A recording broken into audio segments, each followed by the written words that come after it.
they're seeing us. Yeah. I'm going to cover up my brand advertisement because I don't want to get muted. Okay. Please applause, ladies and gentlemen. SourKoolaidShow. This is comedian Ray McMilln. Enjoy. And this is the mic right here, right? That's it. Hey guys, how's it going? This is so weird. They're like acting like we're doing something totally different now. Hey, anyone in here on a date tonight? A bottle of lube and a bag of cereal?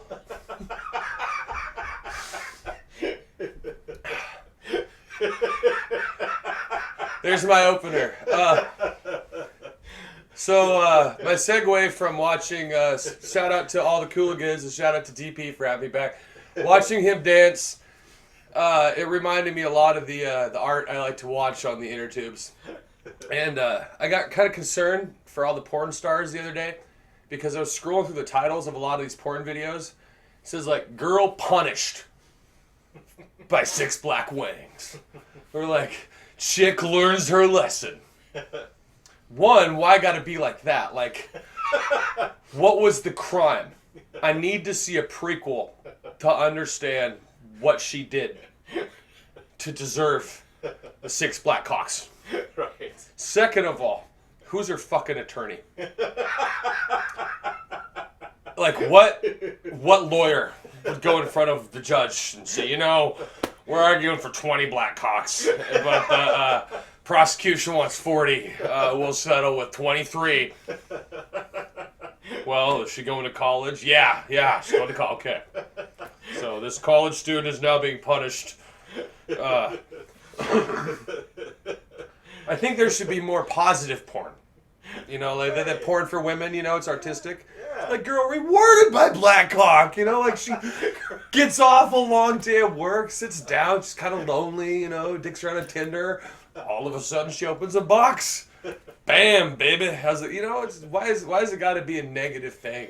Because if you're watching porn on a Friday night, which I would, what time is it? I'm gonna be later. Yeah, I'll make it home before porn 30. If you don't know, porn 30 is 5:15. It's when my neighbors get their kids up for school. And if I still have the window kind of tilted open and they can just kind of see enough movement, it's just a real gross feeling when you just hear this, mommy, and you try to figure out which was which. We're talking about women's rights. I'm just saying there needs to be a way that I don't feel that guilty about being up that late looking at something awful like that. Now I know that I'm part of some girl's punishment. It's less like filling in a substitution for a date and more like a Saw film. Like, I want to play a game. It's not how I want to feel when I'm pleasuring myself for being lonely. A lot of your, I was going to say users. Is this a lot of your viewers or users? I say viewers. Viewers, okay. Yeah. I use these shows, it's motivational. Yeah, I could be like, this motherfucker lives on the beach. He's happy and he's married. I don't know how that works out. You know your kid. You make a living. You do this. So you're motivational, dude.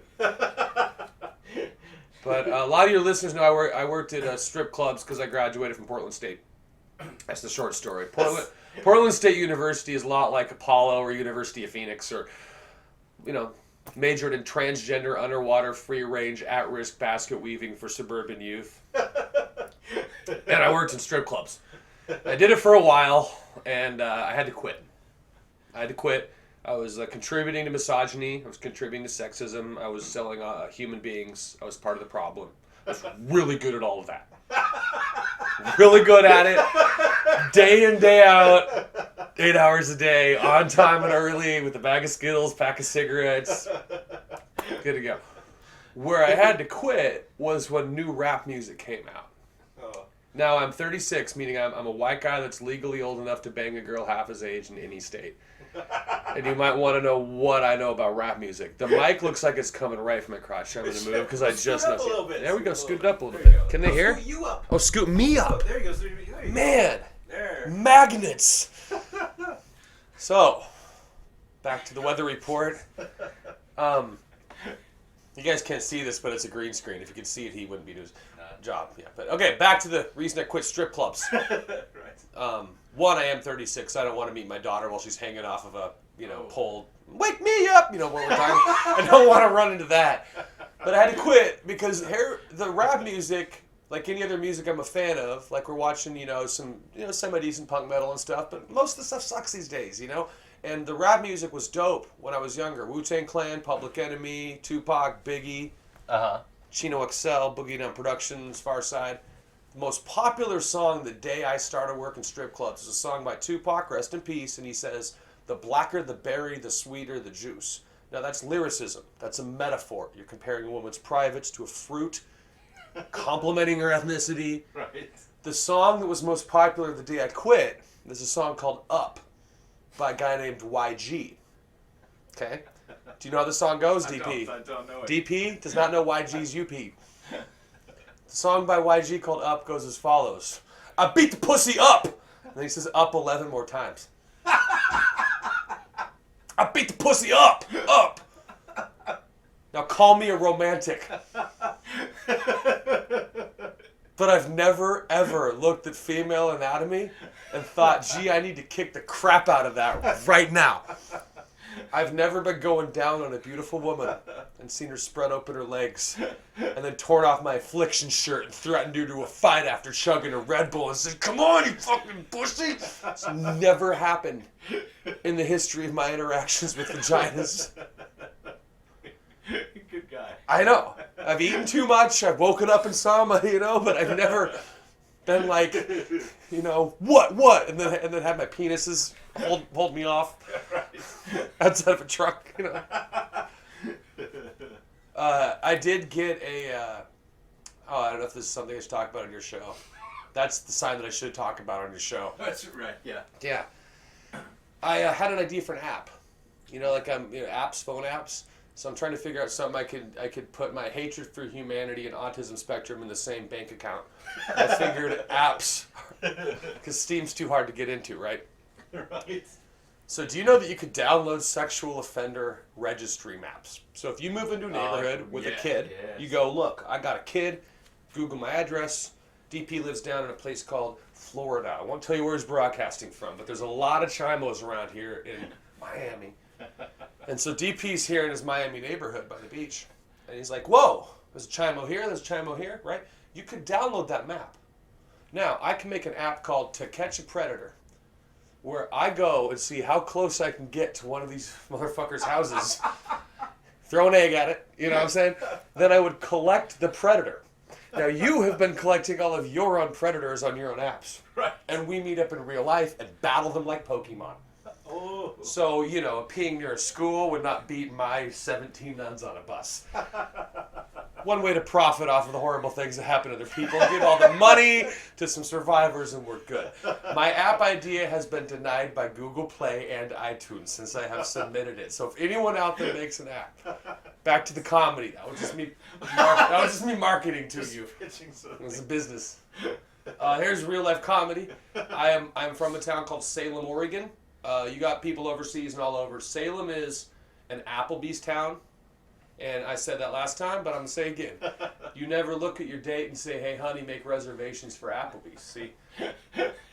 No one ever goes to Applebee's. You end up at Applebee's. You know what I mean? It says, their ads should not say, hey, darling, make reservations for Applebee's. It's like, no, everywhere else is closed and you're a mile from Oakland and Denny's is broken. Fuck it, let's go to Applebee's. Like, Applebee's is always someone's fifth or sixth choice. Right. And their wait staff knows it. They're like, there's menus if you're here to eat. Otherwise, if you guys just want water and meth, we've got a lot. So I live in Salem, which is it's like Applebee's. It's small, it's white, it's angry. It's like it's just like Applebee's. It's like Detroit, Michigan, if we never had Cars or Motown, or anyone that wasn't white or Latino. And Salem's hella depressing. Hella depressing. And if you've driven up the I-5 on your way to Portland, because it's kind of where Salem is, there's one thing we got that people don't have anywhere else. It's called Enchanted Forest Theme Park. Mm. Are you familiar with this? Mm-hmm. You look at the side of a hill, and it's a storybook theme park with like Humpty Dumpty statues and the a witch and Hansel and Gretel and all that. So I went on their Wikipedia and I edited the story of how Enchanted Forest is built. Oh no! Because they have a plaque, and the plaque says Ralph Turner built this park in 1979 when he had a dream. Now, if you live in a pissant white trash town like Saginaw, Michigan, or Modesto, California, or Pueblo, Colorado, or any of those places out there, you know about this theme park, right? You know the one you drive by and you go, is that a thing? You know, they're like, we take our kids there? I don't know. I don't know if he had Band-Aids. He hasn't had his shots. So it's like the world's shittiest theme park. I wrote him a backstory. So imagine here. Commercial, right? There's a lonely little white trash boy with like a homemade bowl cut mullet. You know, and he's looking up out of an RV through a moldy Tasmanian devil window cling off into the sunset. Now this little boy, he looks up at his parents and he says, "Hey Dad, hey Tammy, I want to go to Disneyland this year." Dad, Jeff, Mr. Jeff, he goes, looks down at little Rick Jr. "Well, I don't have enough money to go to Disneyland, but I do got some PVC piping in this Humpty Dumpty statue and some property right outside of Salem, Oregon. Enchanted Forest. Come enjoy our theme park." Looks like a much better backstory, like sort of a Kid Rock 8 Mile kind of a hybrid there. Yeah, I like it. This is a repeat from last time, but I hate this mofo and I want to put him on blast, and I'm looking to get shot over the guy from Journey. For those of you that aren't familiar, playing a casino is the worst and the best part of stand-up comedy, because you get a lot of money, but it's not like the money comes with a price. It's needful thingsy. They say, well, you have an hour and a half on stage, and as much as you want to drink, but whatever you do, don't talk about Native American sex, gambling, alcohol, tobacco, or any kind of cuss words on stage. Right. Right? Yes. Now, if you're in a band and you're playing a casino, that's the bottom of your career. We were discussing Smash Mouth earlier. I'll bet $50 right now Smash Mouth has played a casino within the last 90 days in either direction. Forward or back? 45. We're going to bet that right now. $50 if Smash Mouth has not played a casino. The 3-month gap. So you go to a casino and you see a band like Sha Na Na with 2 original members, or a tribute to Whitesnake. If you're in a casino, you bottom out.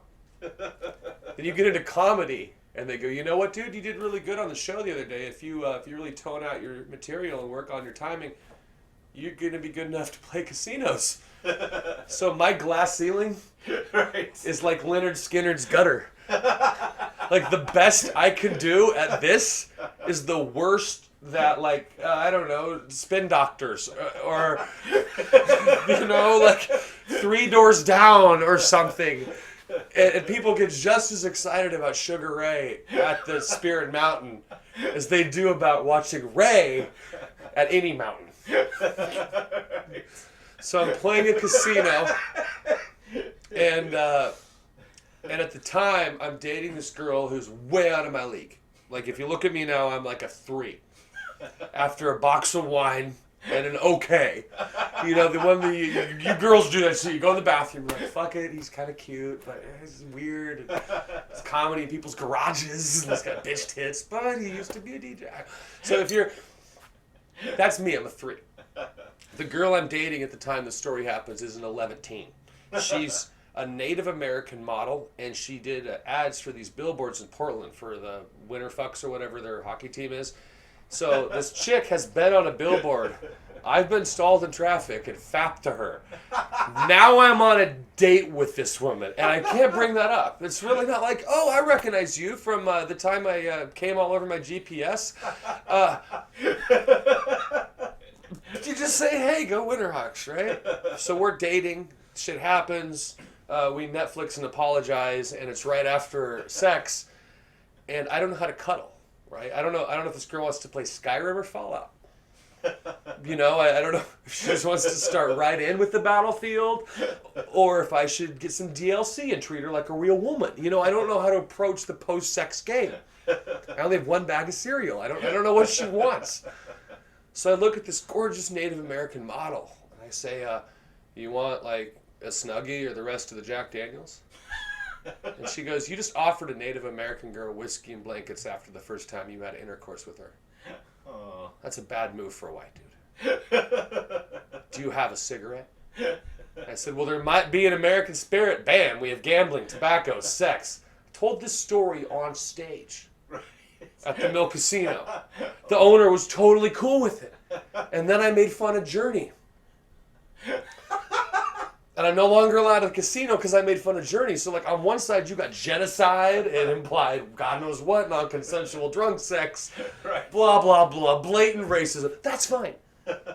If you make fun of the motherfuckers that sang Wheel in the Sky, if you mess with that airbrushed scarab, goddammit, Journey is sacred. The Confederate flag wasn't the real debate, see, amongst white people. If you were to ban Journey, the Starbucks would get turned over. You know, like Coldplay would drive off a cliff. White people everywhere would riot.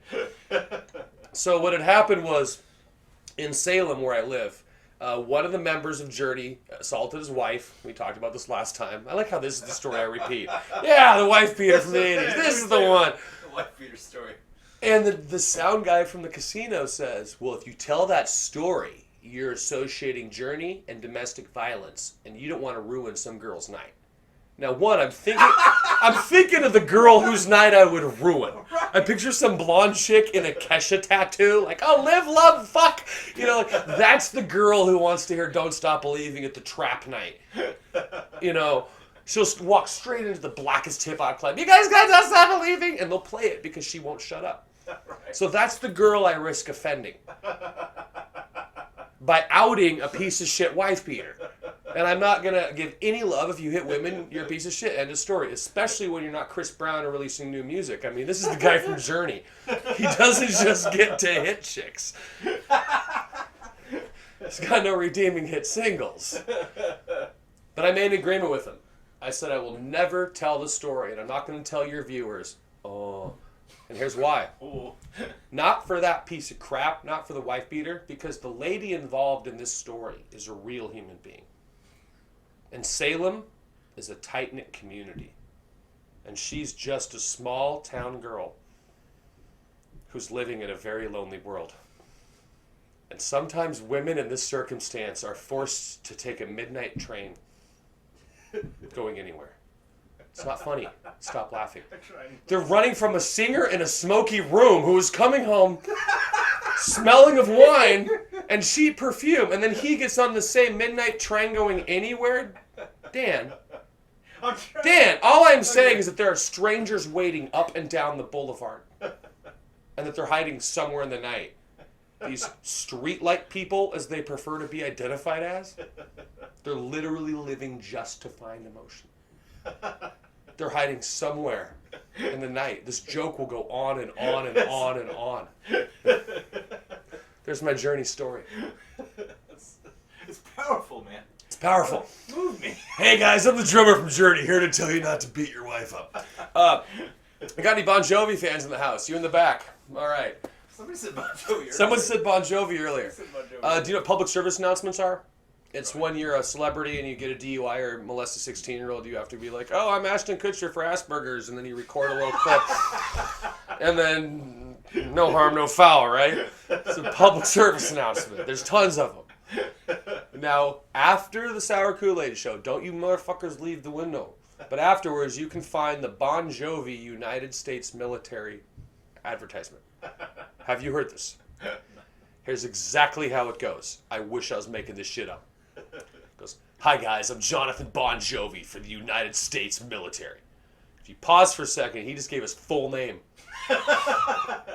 Jonathan Bon, right? Like, you could call him Bon at this point, asked to sleep on his couch and shit. Jonathan Bon Jovi for the United States military. Let's pause again, not one branch. Not the Army, the Marines. No. The whole goddamn defense system. Okay, Bond is representing everything.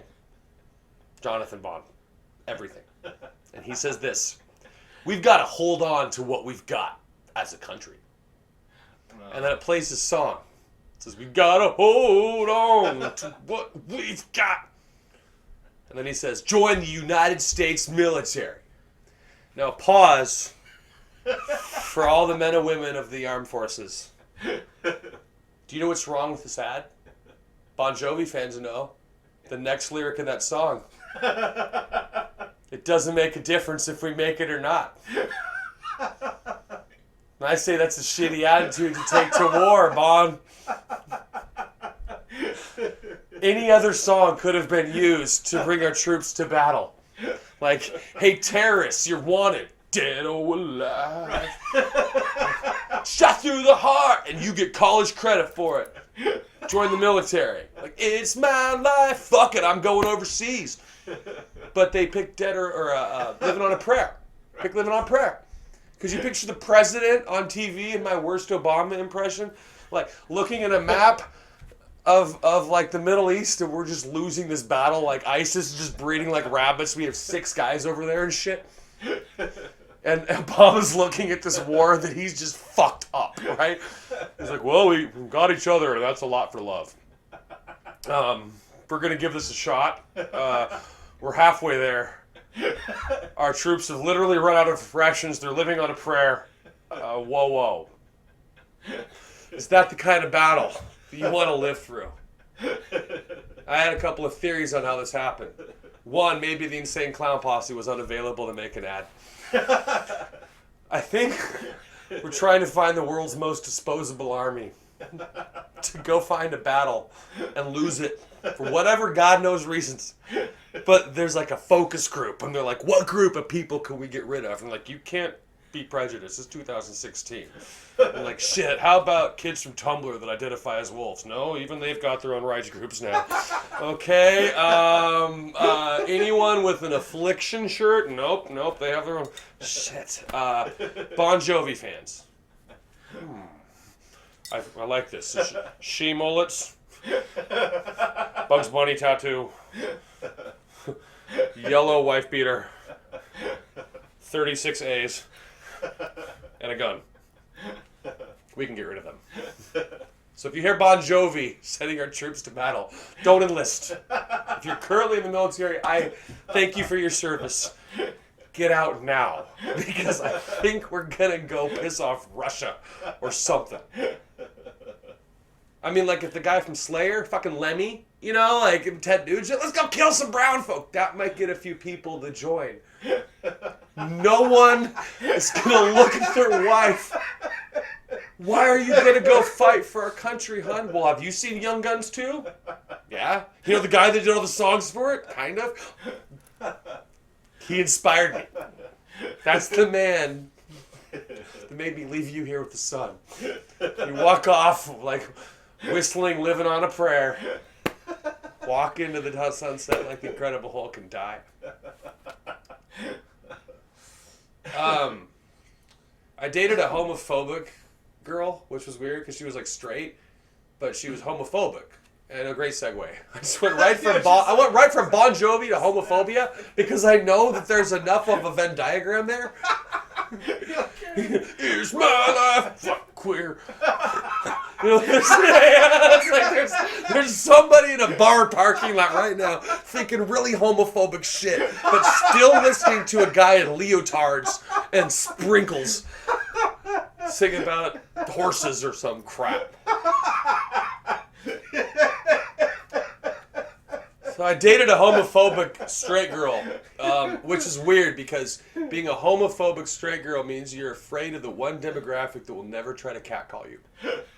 I can think of no situation a straight girl's put in where a gay dude would make that worse. Picture, you have 9 straight girls sitting around a jukebox, you're hearing The Journey, you know, gay guy walks in, just goes, oops, shiny toy guns, the situation's better. Everything straight girls love is made better by the lack of another straight guy. If there's another male in the room, he better be fabulous and not pent up, right? My ex was homophobic, and I discovered this because I made friends with my hairdresser. She's not very good. And I'm kidding if you're out there. This is like, I need to go back. It's been 8 weeks. But point is, I made friends with this homie, and he's clearly on the gayism spectrum all the way to the left. No, I like the dude. I think he's dope. But my then girlfriend would get jealous when he'd text me things. Because he'd just text me, are you going to come in for a haircut? You know? And she'd go, oh, it's your gay friend. I'm like, why? He got to be my gay friend. There's 6 black people that texted me before that. You didn't say, this is your black friend. Why are you afraid of him? And she goes, he's trying to fuck you. He's trying to fuck you. Okay, fine. Right? So I deal with this girl, and she's like 24, in air quotes, and super hot. Like, she had no competition here. Right? You know, I know he's not good with his hands. Again, if you're out there, I love you. But, no, he's a cool dude, but, we're friends. And it's like coming over here to learn about cheat codes. No, not really how it works, technically. So here's the culmination of my homophobic ex-girlfriend's best moment ever. It's about 5 o'clock in the morning on a Sunday morning, Saturday night, kind of that weird crossover when you're not supposed to be jerking off, but I have my girlfriend over, so I don't have to. And she's sleeping here, I'm sleeping here, my cell phone's sleeping here. Time bomb. Something bad's going to happen without arrangement. Cell phone starts to go off, it's 5 in the morning, she picks it up and goes, 27 missed texts from Fab. Who's Fab? We have nicknames. It's my hairdresser. 27 missed texts. She goes, I'm going to read this. And this is proof he's trying to fuck you. It's 5 in the morning. This is going to be the gayest text message you've ever seen. He's trying to fuck you. And I'm like, fine. Let me see it. I'll read it to you. The text message was as follows. Again, I wish I was making it up, but I wasn't. It says, hey, Ray. There's a limited edition Little Mermaid action figure doll being given away at the Disney store on Monday, and there's only 40 of these. I know at least 500 fucking kids are going to show up with their bitch-ass moms from Lake Oswego. Now, you need to go on Facebook and tell your stupid stripper friends to get down there and get my fucking doll and get in line, because I will not die a happy little fab if I don't have the motherfucking Ariel action figure doll. This is limited edition. It's the only Little Mermaid doll I don't have. And so I looked at my girlfriend, now an ex-girlfriend. I said, you're right and you're wrong. You're wrong. He's not trying to fuck me. You're right. That was the gayest text message I've ever seen in my entire life. No, I helped win him the fucking doll, so don't call me homophobic or nothing. I went down there and got him that goddamn doll. It's up on his wall and I dumped her. But point is, there is a point when the hatred and the stereotype kind of spread apart. I was like, okay, maybe he's not trying to get in my pants, but I've never had an all-caps text message at 5 in the morning, depending on the acquisition of a doll. It was like that movie with Sinbad and Arnold Schwarzenegger where they had to get the Christmas thing, except a little different. So let's see here. There's some weird news stories I like to watch. I like to look for tragedies that people don't see in the real world. Yeah. We always like to mourn the latest, with the exception of the last few weeks, we mourn people like Scott Weiland or whatever the fuck, it's like, we always like to be sad about anything. And I found out one guy that has worse luck than anybody else on the internet. And this includes Chris Hansen. Like, this is bad luck. This dude is, so the underwear bombing in Detroit was a thing where a guy went on a plane and had a bomb in his underwear, right? Ah. And apparently, the guy was from Nigeria, and he was royalty. Now, his dad, true story, you can Google shit, his dad had called the Detroit airport and tipped them off about the fact that his son was overseas and willing to be a terrorist. And the Detroit airport said, this must be a prank call. Now, why the hell would someone go, we're going to ignore that terrorist tip? And then I thought, who's going to believe it when someone says, hello, ma'am, I am a Nigerian prince? These weird little stereotypes are never going to ever... Imagine how hard it would be to be a real Nigerian prince and trying to make friends over LinkedIn. Like, why all these people like me? This is very approachable. need $50 and I'm willing to give back to them. And I can't understand. I had a thing I was talking about last time about how I like the internet culture because you don't have to judge a book by its cover. So if you go into the movie theaters, you have titles that are very nondescript. A movie might be titled like Precious or a Serbian film. It's not what you walk into. Right. Nothing precious about it. This is a bad description. Or Silence of the Lambs is sheep trying to go to bed. That sounds like the inherently most boring idea you could have.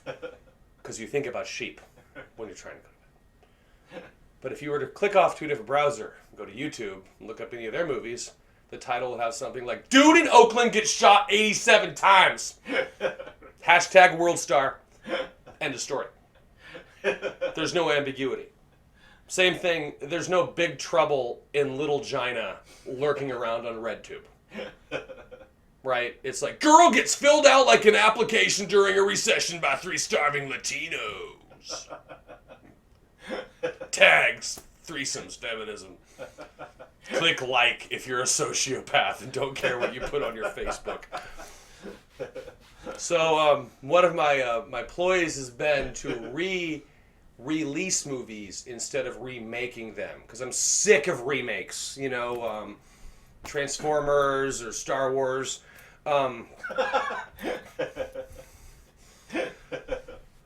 But what I think is if we just simply put out movies that people haven't seen because they have late titles, we could just kind of like digitally remaster some shit. You could show your kid a cool movie. Silence of the Lambs, for instance. Not very descriptive. You could have a title like Jodie Foster takes giant cum shot to the face.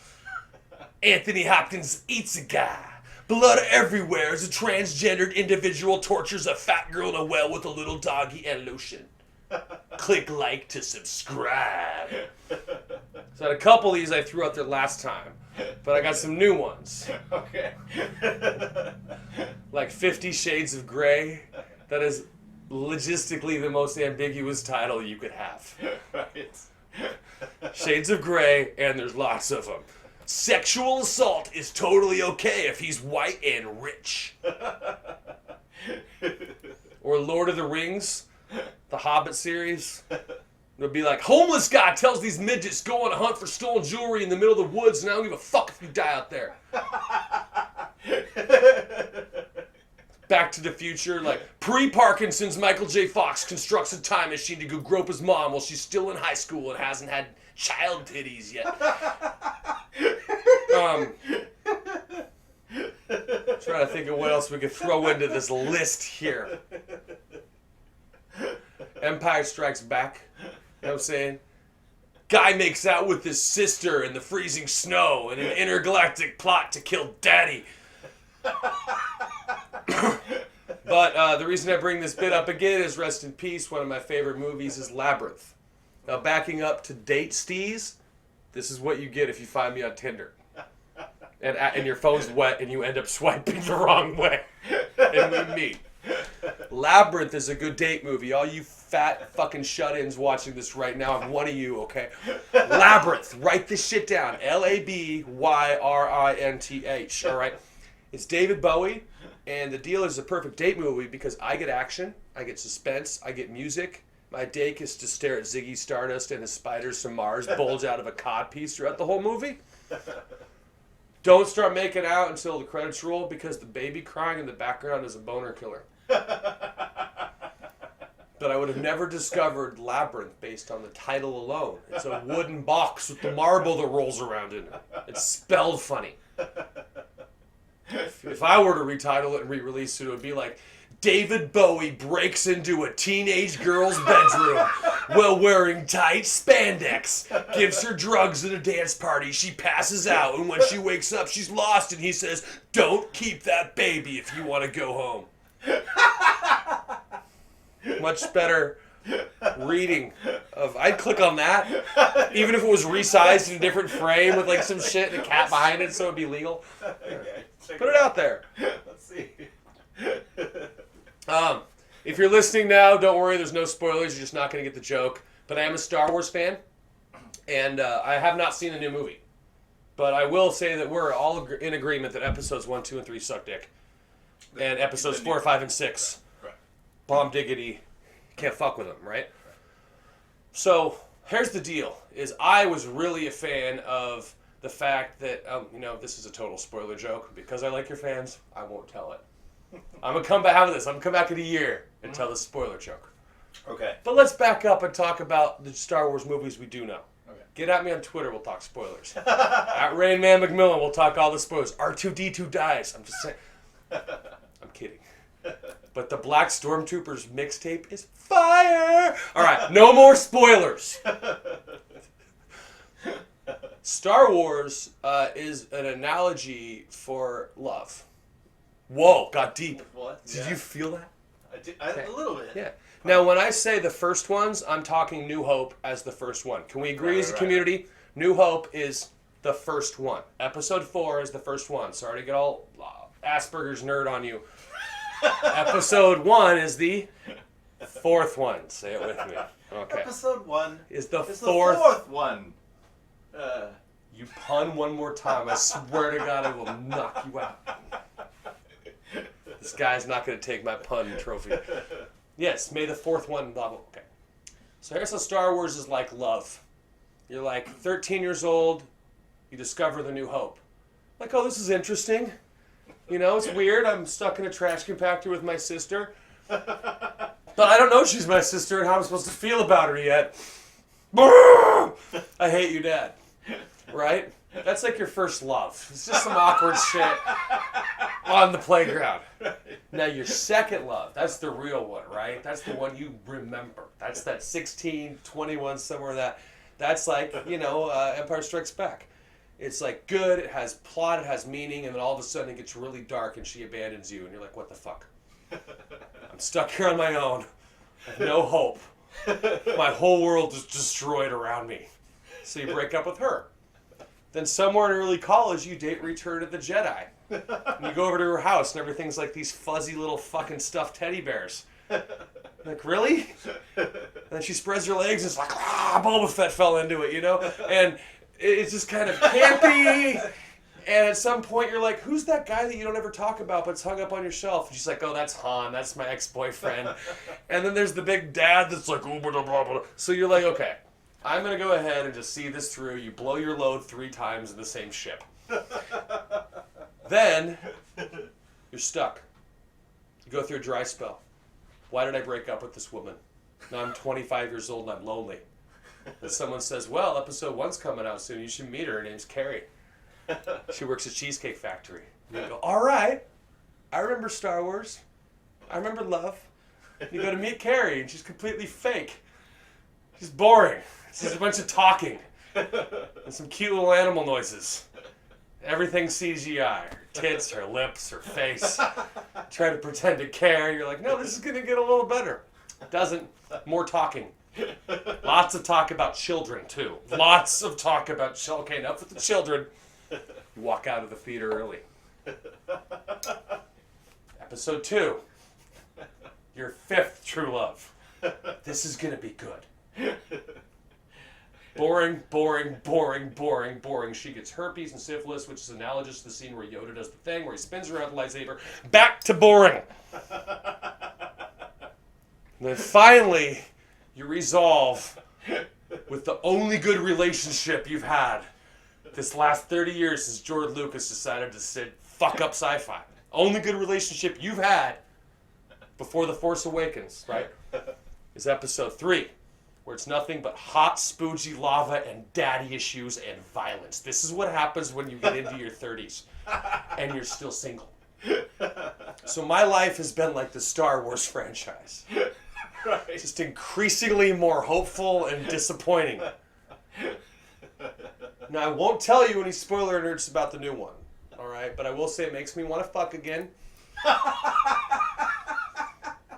But I still can't cuddle. Just certain things remind me of the girl I dated in high school. She's hairy in all the right places. It's the CGI and the Wookiee. Did I completely lose everyone out there? I don't know what kind of I don't know. Yeah. Hey, dude, you're on the autism spectrum. Here's 9 beers and a webcam. Let's go back to talking about strip clubs. You know how some people from Portland say, well, some of my best friends are black? Well, some of my best friends are strippers, except some of my best friends really are strippers. I'm not just saying this for purpose of conversation. Most of my close female friends are minerals, automobiles, and astrological signs. I have the ability to call a girl named Mercedes and talk about a parental death.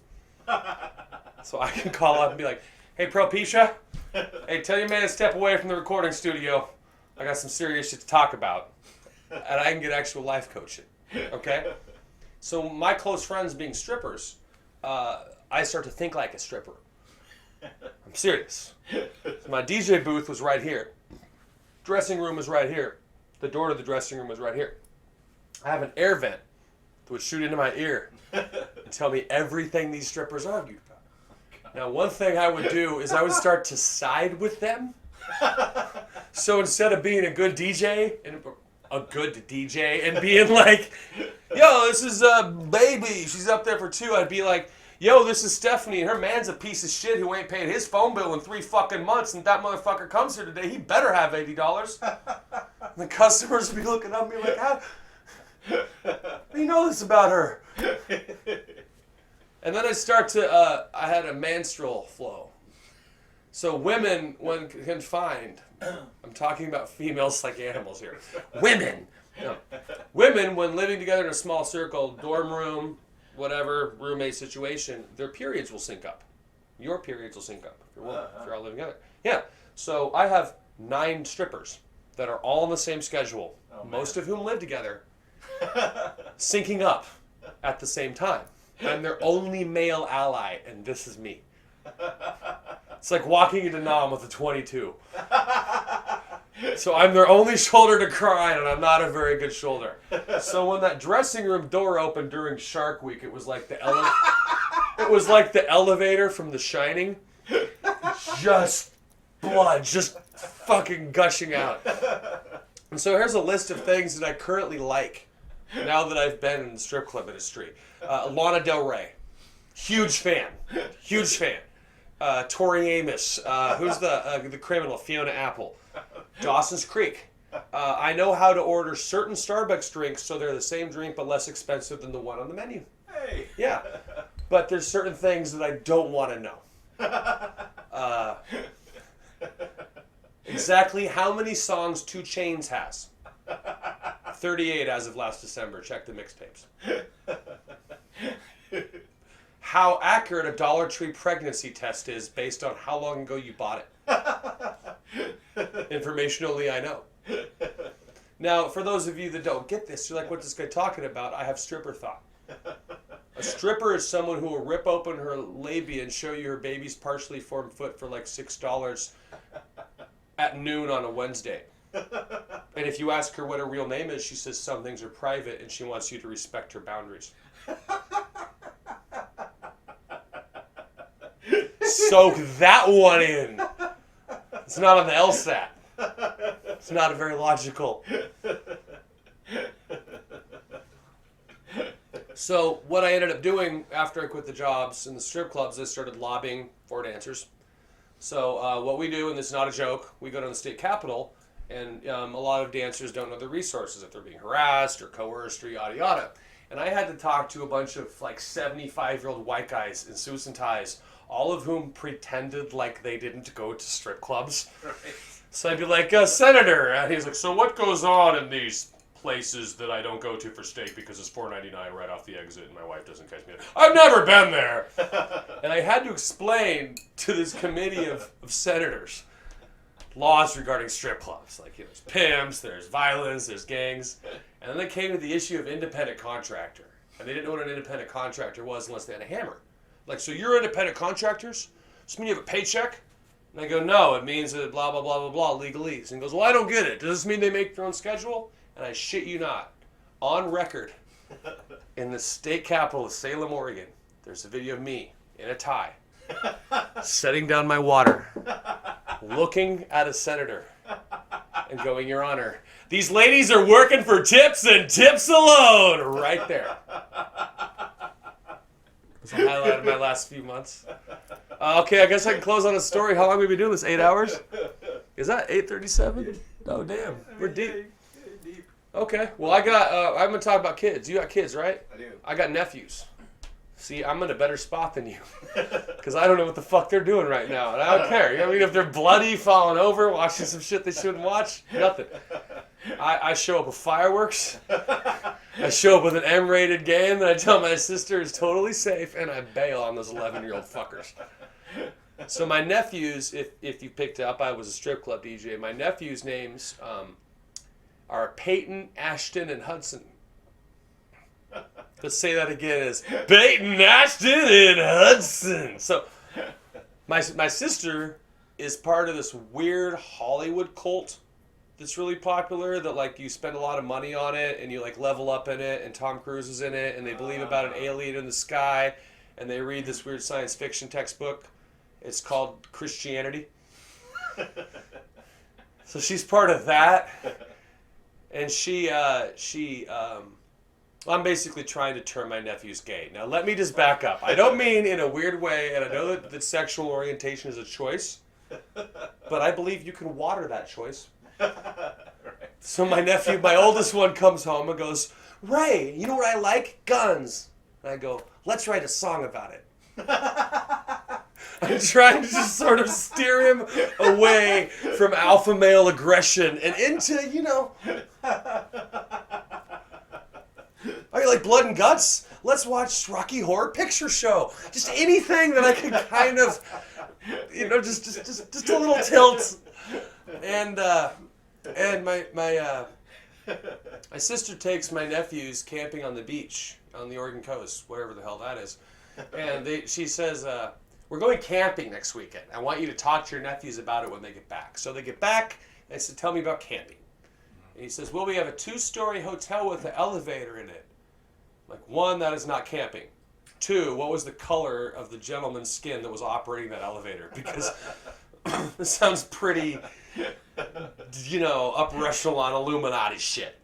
Not camping. Tell me something that happened on the beach. He goes, well, you know that Hot Wheels toy you got me when you were down here for Christmas? Well, like, I broke it. And I flushed it down the toilet so Mommy wouldn't catch me. But then that broke the toilet, so I pooped in the backyard. And then Mommy caught me. And then we had a broken toilet, and we said a prayer circle, and God gave us a new toilet. I said, back the fuck up. I've smoked DMT and gotten into an argument with a redwood tree in Humboldt County before, but I've never had a prayer circle where God gave me a new toilet. I've never had a spiritual experience where my relation with the higher powers provided me with a new bathroom appliance from which to poop in. And I'm not going to be one of these ignorant motherfuckers that says, as a Capricorn, I don't believe in a myth like the Bible. You have a right to believe in anything you want, but you do not get to believe in the Bible that says God gives you free toilets and shit. And I looked at my little nephew, I'm like, hey, little fucker. Why did God give you a free toilet? Mine's filthy. And he goes, well... God says we're true believers, unlike the neighbors. And I go, what do you mean true believers? He goes, Mommy and Daddy married Mommy and Daddy, not Mommy and Mommy, like the neighbors.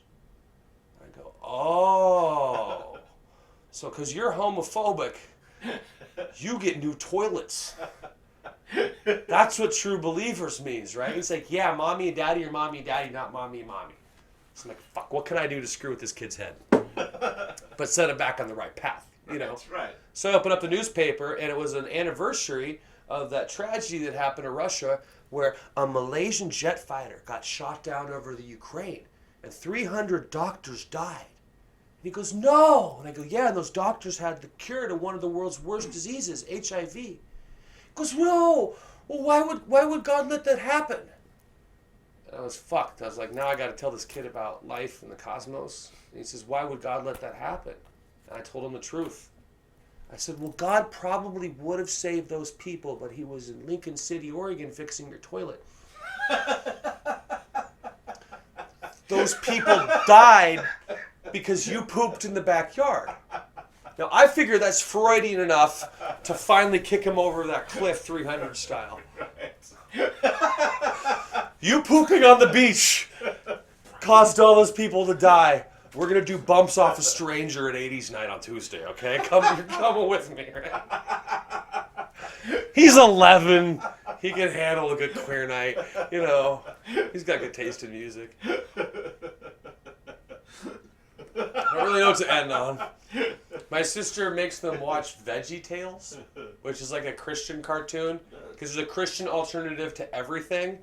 So instead of Smash Mouth, it's like Clap Mouth, or Christ Smile, or something. And Veggie Tales exists solely to be an alternative to Looney Tunes. Because you don't show your kids Looney Tunes because of all the satanic rituals and shit that they have on Looney Tunes. Like, we all know Looney Tunes... bad. Rosemary's Bunny. Worst episode ever. So she watches Veggie Tales with them. And I say, hey, sister's name that I can't say on YouTube because the shit's real. You're forcing Christianity down my nephew's throats. And she says, no, what tells you that? I go, well, they're watching a cartoon based on a food that you literally have to force down the throats of children in order to get them to eat. It's Veggie Tales. If you wanted them to believe it by choice, it would be called Pizza Tales. It would be called fucking Chocolate Tales. Chocolate Jesus, hosted by Tom Waits at 8 o'clock. I would let my kids watch that. Veggie Tales. Here's a food you don't like with a religion you're not supposed to believe. We're going to jam it down your fucking throat, and all of a sudden, you're in love with a carrot.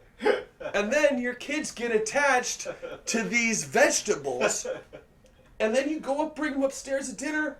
What's your kid looking at? Piece of fucking broccoli. How am I supposed to eat this? You're like, it's good for you. He's like, no, this is Steve. He's from the show. No. Those are just nerve endings. What do you mean they're nerve endings? They can't feel any pain. Just cut it. Eat it.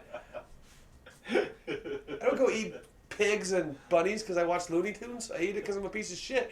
But I wouldn't eat an animal because I... What should we leave you on? Trying to think of a good note.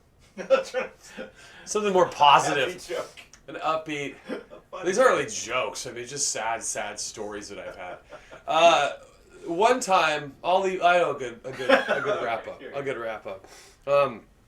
This is segued out of the "Don't Stop Believing" thing. You know how people have this mantra. The millennials have this mantra about you can do whatever you want. You know, you can if you put your head to it and all that shit. That's a lie. A lot of people are bad at things, including you, all of you, and me too. What if I get shot real quick? We're gonna finish up. Thank you. Cheers. All right. So let me say this: you don't always want to follow your dreams. Sometimes dreams can walk you into weird little corners that you would have never gotten into if you'd been awake. Like here's a good example. I know a girl, and I hope she's not watching this, but fuck it if she is. One less phone call I'll get. It was an ex I was dating. She found out I was in the strip club industry. And she asked me about all these horrible things I've done, like Crystal and her friend. And then she told me that she'd been addicted to heroin. And I said, wow, I didn't know that about you. You seem put together. She goes, well, I'm on methadone now, but back in the day, I was on heroin. And she said she did fucked up shit. She says, can I be full disclosure with you? I stole from my friends. I stole from my parents. I slept with strangers. I was gone for weeks. Do you judge me? I go, was that everything that happened? And she goes, yeah. Do you judge me? I go, yeah, I judge you. At no point during being strung out did you ever pick up a guitar. You had one job as a junkie, and that was to cut the album of the year. Now, because she was following her dreams, she's usurped that opportunity. See what I'm saying here? Because she decided to go, I'm a little methadone, I'm going to be healthy. She's working at a call center. When she dies, no one's going to share her obituary and be like, her band was so great. No. So if you're strung out, if you're bad at things, if you're fucking up in life, do a really, really, really good job of fucking up. That's the advice I'll get. So like we had a stripper at the Big Bang club I worked at. It was more of a pop fizz. It's kind of flat. She wasn't that good looking from here up. She was great looking from here down. She was great body, and when she smiled, it was like her front two teeth had gotten a divorce and had an argument. They're never going to speak again. They're running in opposite directions and some other hacky stuff about her mouth. And customers would lean away. They go, ugh. And so I pulled her aside. I go, hey, Michaela, we need a gimmick. And she goes, great. So we do gimmicks. Like we did the Fresh Prince of Bel-Air set, the I've Had the Time of My Life set. We had gimmicks. And customers loved it. I'd be like, no one puts baby in a corner except for you. You know, and we'd have fun little gimmicks. And then one day she goes, let's do an 80s glam rock gimmick. And this is the point where she should have stopped believing. But she didn't. She goes, pour some sugar on me and let customers pour sugar on me. And I spend most of my life eating cereal with my bare hands and jerking off. So I'm like, this sounds awesome. Right. Didn't think of the logistics. Customers pour sugar on her, put the dollars down.